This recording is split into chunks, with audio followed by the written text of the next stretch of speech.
Natalie Thompson.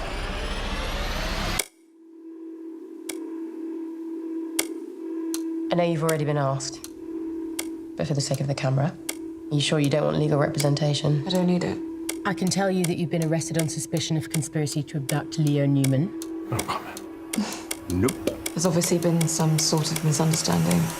Kunal, tell me something. This group of six, well, more or less, is together during the pandemic, doing international travel, working on really intense storylines. Did it kind of discombobulate you a little bit?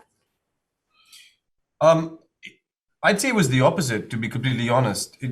It grounded me having this incredible cast, having this sort of family that we created. It was actually the saving grace. So I don't think it felt I didn't feel discombobulated. I felt very much taken care of and protected, actually, because it was such a difficult time. Because obviously we were going through so much, but that, we got along very, very well, and this sort of became my family away from family. Young guy, Leo Newman, gets packed into a suitcase by a masked gang. NYPD flags 4 suspects.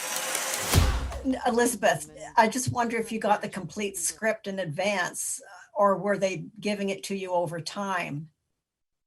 Yeah, over time. We didn't get the last script until maybe halfway through, I think, because didn't we need it for when we were shooting that? Yeah. So yeah, kind of over time, and the scripts changed as we went, because Rob Williams, the showrunner and writer of it, along with a very talented group in the writers' room, he was really brilliant at kind of workshopping certain things, and so the script changed, but the main story point stayed the same. But yeah, I didn't know how it was going to end until sort of halfway through filming it. That's so cool, because that's how it felt to me. There was a certain sense of throughout of destabilization watching. Yeah. Oh, good. That's good. Yeah. Brilliant. So it was a little bit the same for you then, in a way. Yeah, and that's helpful too, to know what your character knows at certain points, but it's our job as actors to act in the moment regardless. So I don't know, sometimes it's good to know what's coming, other times it's less helpful. But yeah, the filming of this was a new way of doing it, just because of the times that we were in. So everything was kind of a learning curve. But yeah, the scripts came not all at once. We're being set up. By us. I don't know why. What do we have in common? We're all British, and we were all in New York on the day Leo Newman was kidnapped. Tom, each character has What does a kidnapper look like? not two sides, but things we don't know. And how do you act that along a timeline when much of it is not yet known? Much like what Lil was saying about the scripts being you receiving one script at a time, or rather not knowing where it's going to end up, all you can do is play what's in front of you. And that's actually quite useful. In my experience, that I find if you try to preempt something or justify a decision or something that happens later on down the line too early, you kind of you can come undone a bit. So all you can do is play a character in a scenario, and then it kind of takes care of itself later on down the line. Without any proof of our innocence, the damage is already done. I can fix this. You sure you know what you're doing? No, but I can't go back. How long was the shoot altogether? Look, we started in February of 2020, 20. and then we had a 5-month hiatus because of COVID, and restarted in October, and finished in May 2021. Which was originally supposed to be 5-month shoot. Wow. Yeah. Yeah, It's turned into about a year and a bit. Yeah. that's incredible. I'll always be a CEO first. Play it long. There's no other option. First page in the playbook. So you play a representative from the FBI dealing with Kathy Tyson's character in the National Crime Agency in England. And quite often there's drama made of different agencies on the same case. even Right. within departments, like within the Right. states.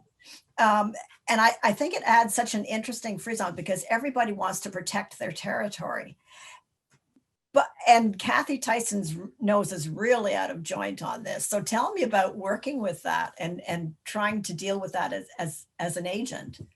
Right. I mean, it's an unusual position he finds himself in because normally he'd be in charge of the case. This would be his case. It's an American boy that was kidnapped, an American mother that's looking for him. But since all the suspects are in the UK and they don't have enough evidence to bring them back to the United States, he has to go to the UK as sort of a high-class observer. He doesn't really have a lot of autonomy and power in terms of how to control the investigation. And he finds that very frustrating.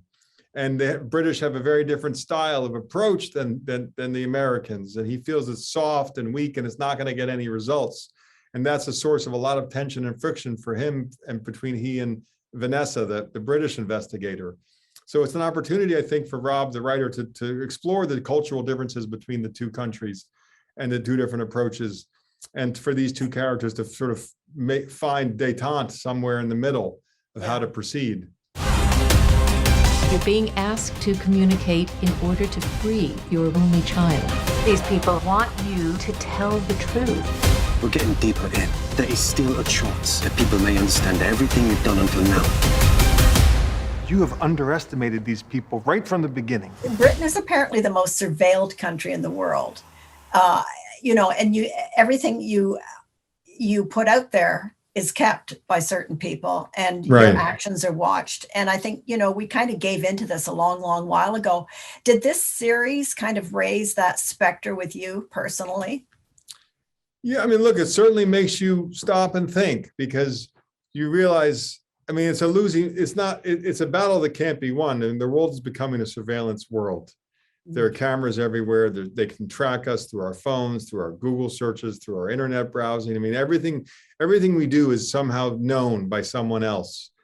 And as you say, it's also new and fresh. So we haven't really figured out how to regulate it, how to monitor it, how to protect our privacy. That I think there's a lot of work being done on that, of course, now, and it will emerge. In what form, it's hard to predict, but it's definitely a reality that we have to get used to. If we want to participate in anything online, or even just walking our city streets, you're on camera. Inconceivable from an old point of view, but it's really where we are. And so, the most important thing is to figure out how we want to manage that as a society, how we want to, where the balance lies between personal freedom and the Commonwealth. The truth will come out.